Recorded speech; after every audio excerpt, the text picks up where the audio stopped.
Molt bona tarda. Benvingudes i benvinguts a l'acte de presentació de la taula pel dret a decidir del Baix Llobregat. I si m'ho permet, doncs la presidenta, agrair també a la feina feta en especial a l'ANC del Baix Llobregat. Si m'ho permet també al president, doncs agrair personalment a tot el grup que ha estat treballant de valent per fer d'aquest acte un gran acte de país, i volia agrair personalment a la gent de l'ANC Baix Llobregat i, com no, a la gent de l'ANC d'aquí, de Pallejà.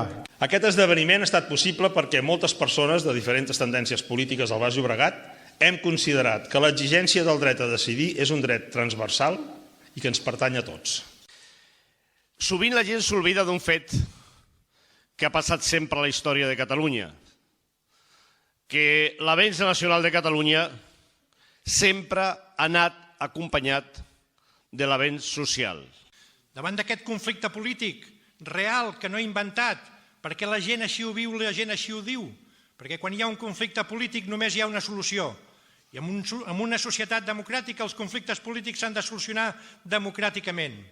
I per això el compromís amb el dret a decidir és la voluntat clara d'abordar aquest conflicte polític institucional real que existeix al nostre país. Som molts i som molt variats els que volem decidir. I volem decidir, a mi em toca parlar especialment dels aspectes culturals, perquè volem decidir com la nostra cultura manté la seva vitalitat i la millora en el futur. Nosaltres entenem que les lleis, les constitucions, regulen les societats, són normes que regeixen la societat. Però quan la societat canvia, quan la majoria de la societat ho vol, les normes, les lleis, les constitucions s'han d'adaptar. I per això ha avançat la humanitat.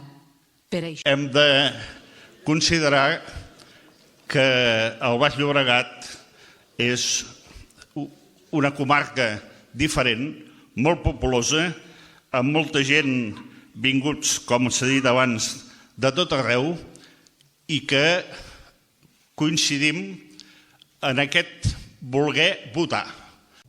Jo, que sóc independentista de tota la vida, no exigeixo a ningú, perquè no en tinc el dret, no exigeixo a ningú que sigui independentista. Òbviament, jo que ho soc de tota la vida, m'agradaria que ho fos tothom, o quants més, millor, però no tinc cap dret a exigir-los-ho. El que sí que tinc dret, i a més em sembla que en tinc el deure, és d'exigir a tothom que sigui demòcrata i que no posi dificultats el dret de tots nosaltres a decidir. Ho diré jo, que sóc del Baix, si hi ha una comarca que és el paradigma de la pluralitat política, de la diversitat social i d'una història de lluita amb entitats culturals, socials, fins i tot econòmiques, molt especialment de la petita empresa i dels autònoms, i naturalment també de les institucions democràtiques, si hi ha una comarca a Catalunya que representa tot això, aquesta comarca és el Baix Llobregat. I és en aquesta comarca amb la que, com no podia ser d'altra manera, també volem i treballem per comprometre la possibilitat de decidir com a poble i com a ciutadans. Fins aquí els diferents oradors us han anat amb les seves intervencions presentant la complexitat, però la claredat i la decisió del dret a decidir al Baix Llobregat. El dret a decidir no és una idea que se'ns ha ocorregut a alguns. Sorgeix de la nostra pròpia realitat, de la realitat de la societat civil, dels nostres municipis, dels sindicats, dels treballadors.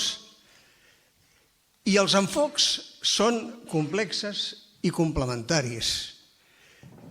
I tot això ho resumim amb amb un objectiu que és l'objectiu de reclamar la possibilitat de decidir nosaltres mateixos com volem governar-nos i com ens volem relacionar amb els altres.